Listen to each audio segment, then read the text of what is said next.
Radhe Radhe students, मेरा नाम है गिरीश नायक और आप सभी का स्वागत है दिल्ली एस एकेडमी के ई लर्निंग प्लेटफॉर्म पर। 30 कदम सीरीज में आज हम लोग देखने वाले हैं बैंकिंग का सेकंड सेक्शन जो हमारे इंस्टीट्यूशन से रिलेटेड है।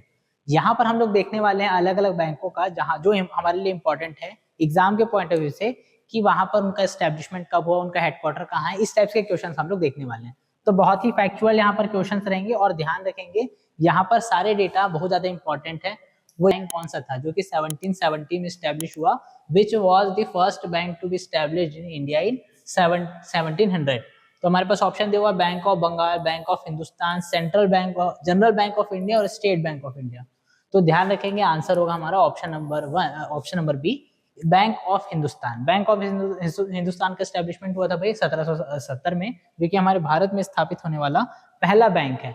अब ये पहला बैंक है लेकिन यहाँ पर ये हमारे भारतीयों के हित के लिए काम करे ऐसा वाला बैंक नहीं था। ये बैंक था यूरोपियंस के फेवर में बनाया गया, यूरोपियंस के लिए बनाया गया बैंक था। अगला क्वेश्चन है हमारे पास, भारत में 1865 में स्थापित किस बैंक को सबसे पुराना ज्वाइंट स्टॉक बैंक के नाम से जाना जाता है? ठीक है, oldest joint stock bank in India. ठीक है, तो कौन कौन सा भाई? Allahabad bank, Punjab national bank, bank of India और बैंक ऑफ बड़ौदा। तो राइट आंसर होगा हमारे पास इलाहाबाद बैंक या बैंक ऑफ इलाहाबाद। ठीक है, इलाहाबाद बैंक ऑफ इंडिया। अब ये वाले के यहाँ पर हमारे पास एक और ऑप्शन भी दिया हुआ है, पंजाब नेशनल बैंक, पीएनबी।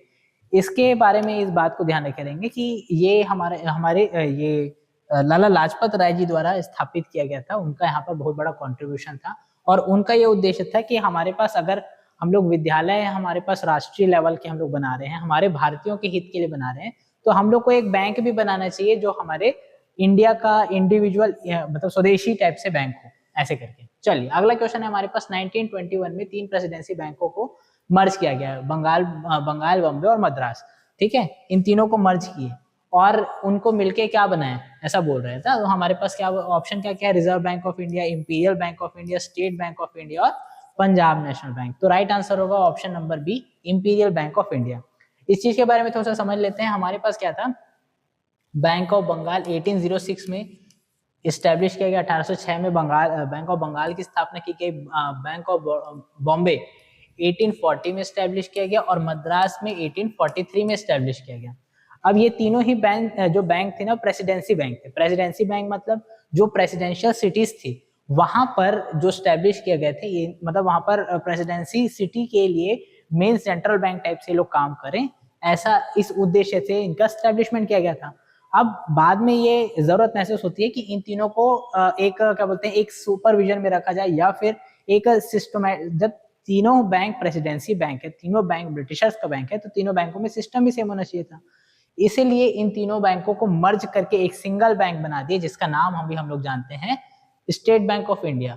फिलहाल 1921 में इसको नाम दिया गया इंपीरियल बैंक ऑफ इंडिया, बाद में यही बन जाएगा हमारा स्टेट बैंक ऑफ इंडिया। ठीक है, इसका नेशनलाइजेशन होगा उसके बाद फिर।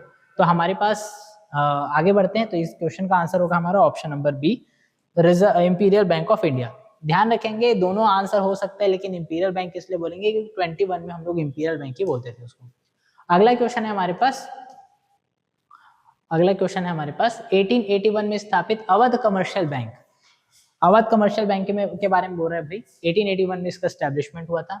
अब हमारे पास क्या क्या बोल रहा है, it was the first bank to use computers. तो ऐसा नहीं है, उस टाइम पे कंप्यूटर का यूज नहीं किया गया था, कंप्यूटर बना ही नहीं था।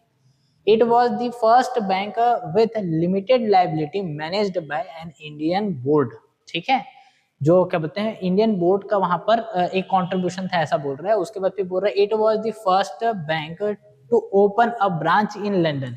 तो भाई लंदन में इसका ब्रांच नहीं है। It was the first bank nationalized, ये भी नहीं है। फर्स्ट नेशनलाइज्ड बैंक जो है वो अगर हम लोग सेंट्रल बैंक के तौर पे देखा जाए तो हमारा आरबीआई है, और अगर हम लोग कमर्शियल बैंक में देखा जाए तो एसबीआई है। तो ये हमारे पास ये गलत हो जाएगा स्टेटमेंट। राइट स्टेटमेंट है हमारे पास ऑप्शन नंबर बी। तो अवध कमर्शियल बैंक पहला ऐसा बैंक था जिसमें भारतीयों की हिस्सेदारी हम लोग को देखने को मिलती है पहली बार। और फिर जो हमारा लाला लाजपत राय जी का है पंजाब नेशनल बैंक, वहां पर हम लोग को पूर्ण स्वामित्व, मतलब वहां पर स्वदेशी बैंक था वो। अगला क्वेश्चन है हमारे पास, match the following presidency banks. ठीक है, अभी मैं बताया थोड़ी देर पहले, बैंक ऑफ बंगाल जो है 1806, ठीक है 1806, बैंक ऑफ बॉम्बे जो है 1840 और बैंक ऑफ मद्रास जो है 1843 में स्टैब्लिश हुआ था। ठीक है, ये ध्यान रखेंगे, ये बहुत बार पूछ चुका है क्वेश्चन, ऐसा मैच द फॉलोइंग वाला। अच्छा, इसके अलावा भी बहुत सारे हमारे पास कमर्शियल बैंक्स हैं। तो जो जो यहाँ पर मैं बता रहा हूँ ना वो सारे इंपॉर्टेंट है। इसके अलावा भी मतलब अगर आपको मन करे तो आप बिल्कुल पढ़ सकते हैं, लेकिन बहुत ज्यादा सेंसिबल नहीं है, बहुत ज्यादा लॉजिकल नहीं होगा, क्योंकि जो इंपॉर्टेंट है सिर्फ उन्हीं से ही क्वेश्चन पूछा जाता है। अगला क्वेश्चन है हमारे पास, भारतीय रिजर्व बैंक आरबीआई की स्थापना 1 अप्रैल 1935 को हुई। बिल्कुल सही बात है भाई। कहाँ पर हुई बोला जाए तो कलकत्ता में हुई। उसके बाद में अभी कहाँ पर है उसका हेडक्वार्टर बोला जाए तो अभी मुंबई में है, उसको शिफ्ट कर दिया था। 1935 में इसका स्टैब्लिशमेंट हुआ और 1937 में इसका जो हेडक्वार्टर है उसको ट्रांसफर कर दिया गया। कहाँ से? कलकत्ता से ले गए हम लोग मुंबई में। तो एक बात ये ध्यान रखेंगे, ये भी क्वेश्चन पूछ सकते हैं, 1937 वाला पूछा जा भी चुका है। ठीक है, इसका स्टैब्लिशमेंट कब हुआ था? 1 अप्रैल 1935। और अगर हम लोग बात करें कौन से एक्ट के अंडर हुआ था, तो आरबीआई एक्ट। ठीक है, आरबीआई एक्ट 1934 के अंडर हुआ है। एक्ट 34 का है, स्टैब्लिशमेंट 35 में होगा। ठीक है, 1 अप्रैल भी ध्यान रखेंगे। अब हमारे पास ऑप्शन क्या क्या दिया हुआ है? ठीक है, कौन सा कमेटी रेकमेंड करी थी आरबीआई स्टैब्लिश करें ऐसा करके? तो हमारे पास दिया है Narasimhan committee, Hilton young committee, Hilton Smith committee और गोरेवाला कमेटी। तो भाई जो हमारा हिल्टन यंग कमेटी है या फिर हिल्टन का यंग जो कमीशन है, यही हमारा राइट आंसर है, ऑप्शन नंबर बी। इन्हीं के रिकमेंडेशन के बेस पे आरबीआई का स्टैब्लिशमेंट हुआ था। लेकिन स्टार्टिंग में आरबीआई को ऐसा मतलब जैसे अभी हम लोग देखते हैं एज अ सेंट्रल बैंक काम करता है हमारा आरबीआई, बट वैसा नहीं था। लेकिन उसको बेसिकली उसको सुपरविजन के लिए बाकी सारे बैंक जो है जितने स्टैब्लिश हो गए हैं ब्रिटिश इंडिया वाले पार्ट में, उन सारे मतलब सारे बैंकों का सुपरविजन करने के लिए, उनको एडवाइस देने के लिए, उनके ऊपर कंट्रोल रखने के लिए जरूर किया गया था आरबीआई का स्टैब्लिशमेंट, जिसका ठीक है हम लोग आगे देखते हैं। अगला है हमारे पास रिजर्व बैंक ऑफ इंडिया का राष्ट्रीयकरण कब किया गया? ठीक है, इनका नेशनलाइजेशन कब हुआ? 35, 47, 49 और 50। तो भाई नेशनलाइजेशन हुआ था 1949। अगला क्वेश्चन है हमारे पास, इंपीरियल बैंक ऑफ इंडिया का 1955 में राष्ट्रीयकरण किया गया और उसका नाम बदलकर क्या रखा गया? ठीक है, तो सबसे पहले बात ध्यान रखेंगे, इंपीरियल बैंक ऑफ इंडिया का राष्ट्रीयकरण कब हुआ, नेशनलाइजेशन कब हुआ? 1955 में हुआ। और इसका नाम रख दिया गया एसबीआई, जैसे कि मैं पहले भी बताया हूँ, स्टेट बैंक ऑफ इंडिया बाद में बनेगा। तो ऑप्शन नंबर बी हमारा राइट आंसर रहेगा। बहुत ईजी वाला सेक्शन है ये, तो यहाँ पर हम लोग क्वेश्चन को थोड़ा सा स्पीड से कर सकते हैं। अगला बारी है हमारे पास राष्ट्रीयकरण का, नेशनलाइजेशन ऑफ बैंक। ठीक है, नेशनलाइजेशन क्या होता है? जैसे अभी हम लोग देखिए हमारे दो बैंकों का नेशनलाइजेशन हुआ, आरबीआई का, ठीक है, आरबीआई का नेशनलाइजेशन हुआ और फिर हमारे एसबीआई का नेशनलाइजेशन हुआ। आरबीआई का 1949 में हुआ और एसबीआई का हुआ 1955 में। अब यहाँ पर बात ये आती है कि हम लोग को ना जब गवर्नमेंट किसी प्राइवेट कंपनी का पूरा स्टेक खरीद लेती है, स्टेक मतलब होता है उसका जो शेयर है उसी को बोलते हैं उसका स्टेक। तो अगर गवर्नमेंट क्या कर रही है, उसके सारे शेयर को अगर खरीद ली तो उसको बोलते हैं, उसको नेशनलाइजेशन बोलते हैं। सारे अगर ना भी खरीदे तो भी 50% से अगर ज्यादा अगर खरीद लेती है गवर्नमेंट तो वो भी उसको नेशनलाइजेशन ही बोलेंगे, क्योंकि जो कंपनियां होती है ना दो ही टाइप की हो सकती है, तो प्राइवेट हो सकती है या फिर गवर्नमेंट हो सकती है। अगर प्राइवेट है तो उसको हम लोग प्राइवेट एंटिटी बोलते हैं और जो पब्लिक है जो हमारे गवर्नमेंट की है उसको हम लोग पब्लिक एंटिटी बोलते हैं। तो जिसके पास 50% से ज्यादा शेयर रहता है ना, उस कंपनी को उस टाइप का बोला जाता है।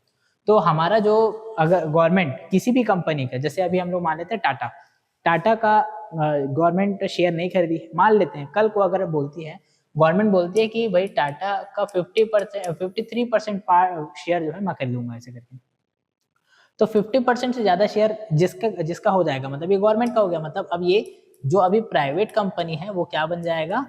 Public sector company. ठीक है, ये अंतर आ जाता है। तो फिर हम लोग उसी हिसाब से देखते हैं, तो हमारे पास तो उसी को बोलते हैं नेशनलाइजेशन। ठीक है, ये नेशन के लिए चले गया, वो कंपनी जो है नेशन के लिए समर्पित हो गया। तो अगर हम लोग बैंकों की बात करें, बैंकों को अगर गवर्नमेंट खरीद लेती है तो उसी को बोलते हैं नेशनलाइजेशन ऑफ बैंक। तो भैया ये हमारे पास ना आरबीआई 1949 में पूरे 100% स्टेक खरीद लिया था गवर्नमेंट, एसबीआई का 1955 में हुआ। उसके बाद फिर जब इंदिरा गांधी आती है तो 1969 में 14 बैंकों को मर्ज कर देती है, 14 बैंकों को का क्या हो जाता है यहाँ पर? नेशनलाइजेशन हो जाता है। अच्छा एक बात और हमारे पास ना अच्छा इसके बाद एक और बता देता हूँ, 1980 में 6 और बैंकों का राष्ट्रीयकरण हुआ। ठीक है, पहले सबसे पहला राष्ट्रीयकरण आरबीआई का 1949, एसबीआई का 1955, 69 में 14 बैंकों का और 80 में हमारे पास 6 बैंकों का। अब ये कौन कौन से 14 बैंक है, कौन कौन से 6 बैंक है, उतना ज्यादा इंपॉर्टेंट नहीं है, चाहे तो आप लोग को लिस्ट मिल जाएगा। आप लोग उसको याद कर सकते हैं, लेकिन याद करना वहां पर अगेन वो लॉजिकल नहीं है, तो कुछ कुछ इंपॉर्टेंट है, सिर्फ उसको याद रखना ज्यादा बेटर रहेगा। अब हम लोग आगे देखते हैं ना, यहाँ पर हम लोग के पास कुछ और बताने के लिए क्या, एसबीआई हो गया, आरबीआई हो गया, 14 बैंकों का ये हो गया और 6 बैंकों का। हाँ, एक चीज और, जब हम लोग यहाँ पर देखते हैं राष्ट्रीयकरण हुआ हमारे एसबीआई का 1955 में, तो यहाँ पर सिर्फ उसका राष्ट्रीयकरण नहीं हुआ है, सिर्फ जो इंपीरियल बैंक ऑफ इंडिया है उसका हम लोग नाम चेंज कर दिया, एसबीआई बना दिया, ऐसा नहीं है। और भी कुछ कुछ बैंक है, जैसे त्रावणकोर में एक बैंक था, ऐसे अलग अलग ना कुछ कुछ और बैंक है जिसको मिला के हम लोग क्या कर दिए, एसबीआई को बड़ा कर दिए। तो यहाँ पर सिर्फ 3 नहीं है, और भी बैंक यहाँ पर मर्ज हुई थी, एसबीआई बनी थी। उसके बाद फिर ये एक बार नहीं हुआ, ये बार बार हुआ है, और भी बार हुआ है। तो एक होता है हमारे पास नेशनलाइजेशन या फिर राष्ट्रीयकरण, और एक होता है हमारे पास विलयीकरण या फिर विलयीकरण या फिर विलयकरण। ठीक है, इसमें क्या कर देते हैं हम लोग, मिक्स कर देते हैं, मर्ज कर देते हैं बैंकों को। जैसे अगर हम लोग बैंक ऑफ बड़ौदा की बात की जाए, लेटेस्ट में अगर देखा जाए तो बैंक ऑफ बड़ौदा की बात की जाए, तो बैंक ऑफ बड़ौदा में देना बैंक, ठीक है, देना बैंक, और एक है हमारे पास विजया बैंक। ठीक है, विजया बैंक, ये 2 बैंक को मर्ज कर दिए, और ये 3 बैंक की जगह अब हम लोग को दिखाई देगा सिर्फ एक बैंक, बैंक ऑफ बड़ौदा। ऐसा पहले भी हुआ है और आगे भी होगा, जैसे जैसे गवर्नमेंट को नीड लगेगा। तो हमारे पास क्वेश्चन क्या बोल रहा है, जुलाई 19, ठीक है, 1969 को कितने बैंकों का हुआ बोला जाए, तो हमारा आंसर क्या होगा, ऑप्शन नंबर सी, 14 बैंकों का। अगला क्वेश्चन है हमारे पास, बैंकों को उनके संस्थापकों से मिलाएं। ठीक है, जो स्टैब्लिशमेंट किए हैं उनसे मिलाना है। तो पंजाब नेशनल बैंक का मैं भैया पहले ही बता दिया हूँ, लाला लाजपत राय हैं। कैनरा बैंक, ठीक है, कैनरा बैंक है, और एक हमारे पास सेंट्रल बैंक। अब पहले मिला के देखते हैं, फर्स्ट का सेकंड, एक ये हम लोग को, एक ये ऑप्शन बी ऑप्शन हो सकता है और एक डी ऑप्शन हो सकता है। ठीक है, उसके फिर हमारे पास कैनरा बैंक के लिए है हम अम्बे बला सुब्बा राव पाई, ये जो पर्सन है ये हमारे कैनरा बैंक के स्टैब्लिशमेंट किए हैं। और सेंट्रल बैंक ऑफ इंडिया का सोरोबाजी, ठीक है, सोरोबाजी जो किए हैं वो किए हैं। तो हमारे पास क्या क्या क्या, फर्स्ट का सेकंड का फर्स्ट और थर्ड का थर्ड, तो हमारा ऑप्शन नंबर बी हमारा राइट आंसर है। ठीक, तो क्वेश्चन नंबर 10 हो गया। अब आगे बढ़ते हैं, क्वेश्चन नंबर 10 के बाद 11 में पहुंचते हैं। भारत में सबसे पहले एटीएम किस बैंक ने शुरू किया था? ठीक है, ये क्वेश्चन देखिए, फैक्चुअल डेटा ऐसे पूछता है ना, तो फिर इसी टाइप का क्वेश्चन पूछते हैं। अदरवाइज पे एकदम कॉन्सेप्चुअल क्वेश्चन रहेगा, तो कॉन्सेप्चुअल क्वेश्चंस को हम लोग जो आरबीआई का मॉनेटरी पॉलिसी देखेंगे, आरबीआई को देखेंगे, तो वहां पर उसको डिटेल में देखेंगे। तो हमारे पास क्या बोल रहे हैं, एटीएम सबसे पहले कौन स्टैब्लिश किया था? तो पहला स्टैब्लिशमेंट कब हुआ था? मुंबई में हुआ था। कब हुआ था? 1987 में हुआ था। कौन सा बैंक किया था? HSBC, ठीक है, the Hong Kong and Shanghai bank corporation. ठीक है, ये जो है HSBC जो है, ये कब स्टैब्लिश किया था? 1987 में। अगर हम लोग इस बैंक का स्टैब्लिशमेंट कब हुआ बोला जाए, तो 1868 में हुआ है। चलिए आगे बढ़ते हैं, वो वाला नहीं पूछेगा, HSBC का स्टैब्लिशमेंट नहीं पूछेगा, वो एटीएम कब स्टैब्लिश किया, किस जगह पे स्टैब्लिश किया, ये पूछा जा सकता है। अगला क्वेश्चन है हमारे पास, भारत में इंटरनेट बैंकिंग शुरू करने वाला पहला बैंक कौन सा था? ठीक है, इंटरनेट बैंकिंग कौन सबसे पहले स्टार्ट किया? HDFC, ICICI, एक्सिस बैंक और SBI। तो राइट आंसर होगा हमारा ICICI बैंक। ठीक है, ये बेसिक क्वेश्चन है जो पूछे जा सकते हैं। अगला क्वेश्चन, 1980 में राष्ट्रीयकरण का दूसरा दौर हुआ, जिसमें कितने बैंकों का राष्ट्रीयकरण किया गया? अभी मैं बताया 6 बैंकों का हुआ, 69 में 14, उसके बाद फिर हमारे 1980 में 6 बैंकों का। अगला क्वेश्चन है हमारे पास, 1911 में शुरू हुआ और पूरी तरह से भारतीयों द्वारा मैनेज किया जाने वाला पहला स्वदेशी बैंक कौन सा था? ठीक है, पहला स्वदेशी बैंक। ठीक है, तो हमारे पास जो है पूर्ण स्वदेशी बैंक, जो अगर हम लोग बात करें तो हमारा सेंट्रल बैंक ऑफ इंडिया जो है, ये हमारा पूर्ण स्वदेशी बैंक है। चलिए, पंजाब नेशनल बैंक का भी स्टैब्लिशमेंट उसी बेस पे किया गया था, लेकिन यहाँ पर क्या बोला गया, 1911 में, मतलब वहां पर स्पेशली वहां पर मेंशन करके बोल रहा है, तो फिर हमारा 1911 में तो सेंट्रल बैंक से स्टैब्लिशमेंट हुआ था। अगला क्वेश्चन है हमारे पास, निम्नलिखित कमेटियों में उनके फोकस एरिया पे हम लोग को करना है। गोईपोरिया समिति, नरसिम्हा समिति और घोष समिति, 3 समिति हमारे पास, 3 कमेटियां हमारे पास दिया गया। और दूसरा दिया हुआ बैंकिंग सेक्टर रिफॉर्म, ठीक है, कस्टमर सर्विस और फ्रॉड्स इन बैंक। तो भाई हमारा जो गोईपोरिया जो कमेटी है, वो किससे रिलेटेड है, हमारे कस्टमर सर्विस से रिलेटेड है, ग्राहक सेवा से संबंधित है। ठीक है, तो हमारा फर्स्ट का सेकंड हो जाएगा, फर्स्ट का सेकंड, एक ये दिख रहा है, एक ये दिख रहा है। उसके बाद फिर देखते हैं नरसिम्हन कमेटी। तो नरसिम्हन कमेटी जो है वो हमारे बैंकिंग सेक्टर से रिलेटेड है। नरसिम्हन 1, नरसिम्हन 2 दो ठोक आएगा। ठीक है, तो हमारे पास सेकंड का आएगा फर्स्ट, तो हमारे पास थर्ड का क्या हो जाएगा, हमारे पास फ्रॉड से रिलेटेड घोष कमेटी है। तो हमारा राइट आंसर होगा ऑप्शन नंबर ए। अगला क्वेश्चन है हमारे पास, पहला क्षेत्रीय ग्रामीण bank RRB, regional rural bank. RRB का अलग से एग्जाम भी होता है भाई, आप लोग सुने भी होंगे। आरआरबी जो होता है ना, रीजनल रूरल बैंक होता है। तो पहला जो हमारा रीजनल रूरल बैंक था उसका नाम था प्रथमा। किसके द्वारा प्रायोजित था, मतलब स्पॉन्सर कौन कर रहा था उसको, मतलब स्पॉन्सर मतलब क्या होता है, ये फंडिंग कौन कर रहा है, मेन फंडर कौन है इसका। तो हमारे पास ऑप्शन दिया हुआ है SBI, syndicate bank, Canara bank और पीएनबी, ये 4 ऑप्शन दिए हुए हैं। तो कौन सा बैंक है भाई, तो हमारा राइट आंसर होगा यहाँ पर सिंडिकेट बैंक। जो सिंडिकेट बैंक है वो पहली बार इसमें आरआरबी मतलब एक रीजनल क्षेत्र में एक रूरल बैंक एस्टेब्लिश करने के बारे में बोला, जिसका नाम है प्रथमा। तो यहाँ पर 2-3 बातों को ध्यान रखेंगे, पहला ग्रामीण क्षेत्रीय बैंक कौन सा है, पहला आरआरबी कौन सा है, हमारा प्रथमा बैंक, और कहाँ कौन उसको स्पॉन्सर किया था, तो सिंडिकेट बैंक। अब कमेंट सेक्शन में आप लोग इतना बताइए कि उसे स्थापित कहाँ पर किया गया था, उस जगह का नाम बताइए, ये एक छोटा सा काम आप कीजिए। अगला क्वेश्चन, आरबीआई के पहले गवर्नर कौन थे। तो भाई आरबीआई का एस्टेब्लिशमेंट हुआ, उसके बाद फिर सबसे पहले गवर्नर, क्योंकि ये ब्रिटिशर्स द्वारा एस्टेब्लिश किया गया था, तो ब्रिटिशर्स में से ही एक थे जिसका नाम था Osborne Smith. Osborne Smith first governor रहेंगे यहाँ पर। और अगर हम लोग उसके बाद की बात की जाए तो अगर इंडियंस में देखा जाए तो हमारे चित्तरंजन दास देशमुख जो है वो पहले इंडियन थे जो आरबीआई के गवर्नर बने। तो यहाँ पर इंडियन नहीं पूछा है, हमारे पास सीधा फर्स्ट गवर्नर पूछा है, तो हमारे पास सर ओसबोर्न स्मिथ। ठीक है, इसके बाद फिर आएगा चित्तरंजन दास देशमुख, सीडी देशमुख। ठीक है, चलिए अगले हमारे पास आरबीआई के पहले भारतीय गवर्नर, जब अभी बताया हमने चित्तरंजन दास देशमुख, तो ऑप्शन नंबर ए हमारा राइट होगा।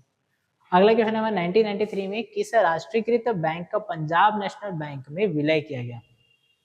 ठीक है, पीएनबी में। ठीक है, किस राष्ट्रीय बैंक का पंजाब नेशनल बैंक में मर्जर किया गया।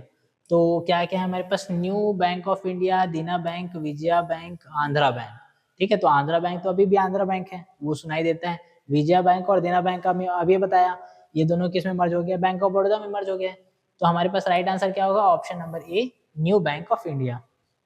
अगले क्वेश्चन में चलते हैं, बैंक को उसके हेडक्वार्टर से मिलाना है। ठीक है, कौन से बैंक का हेडक्वार्टर कहाँ पर है ऐसे करके। तो हमारे पास Indian bank, bank of Baroda, UCO bank. तो बैंक ऑफ बड़ौदा का हेडक्वार्टर जो है वडोदरा है। तो सेकंड का एक देखते हैं, तो हमारे पास ये 2 ऑप्शन आता है। ठीक है, उसके बाद फिर हमारे पास है इंडियन बैंक। इंडियन बैंक का कोलकाता, चेन्नई। तो इंडियन बैंक का जो हेडक्वार्टर है वो चेन्नई में है, और यूको बैंक का हेडक्वार्टर जो है वो कोलकाता में। तो फर्स्ट का थर्ड, सेकंड का फर्स्ट और सी, तो हमारा ऑप्शन नंबर बी हमारा राइट होगा। ठीक है, आगे बढ़ते हैं। बैंकिंग रेगुलेशन एक्ट किस वर्ष पारित हुआ था। ठीक है, बैंकिंग रेगुलेशन एक्ट 1934, 1949, 1955 और 1969। तो बैंकिंग रेगुलेशन एक्ट आया था 1949 में, हम लोग का देश आजाद हो गया था उसके बाद में 1949 में आता है बैंकिंग रेगुलेशन एक्ट। ये बैंकिंग रेगुलेशन एक्ट क्या, इसमें ये क्या चीज है भाई, ये बैंकों के लिए ना नियमावली बताता है कि आप मतलब अगर आप बैंक है तो आपको क्या क्या करने हैं, क्या क्या नहीं करने हैं, किसके सुपरविजन में करना है, आपके ऊपर कौन कौन कंट्रोल रख सकता है और आपको कौन कौन डायरेक्शंस दे सकता है, इन सारे बातों के बारे में वहां पर मतलब बैंक को कैसे चलाना है उन सब का वहां पर हमारे पास डेटा दिया हुआ है। तो हमारा राइट आंसर है ऑप्शन नंबर बी। अगले क्वेश्चन में चलते हैं।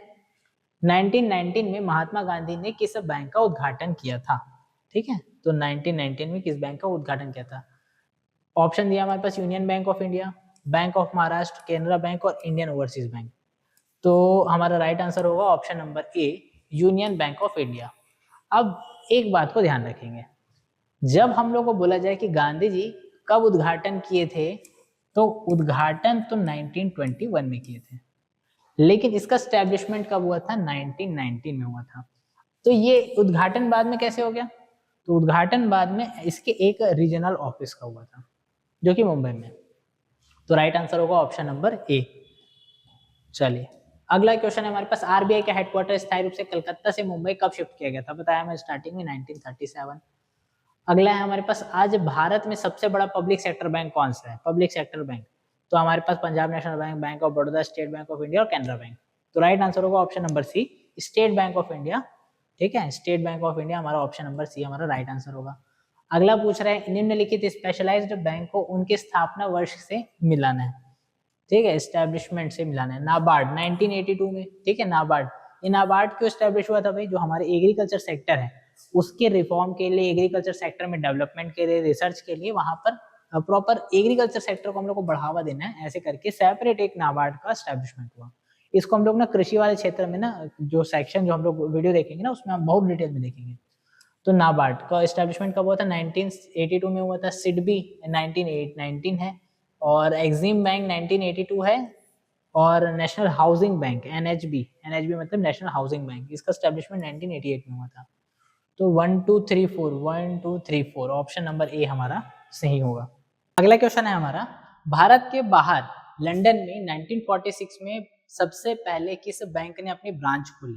तो हमारे पास ऑप्शन दिया हुआ है bank of India, State bank of India, bank of Baroda और सेंट्रल बैंक ऑफ इंडिया।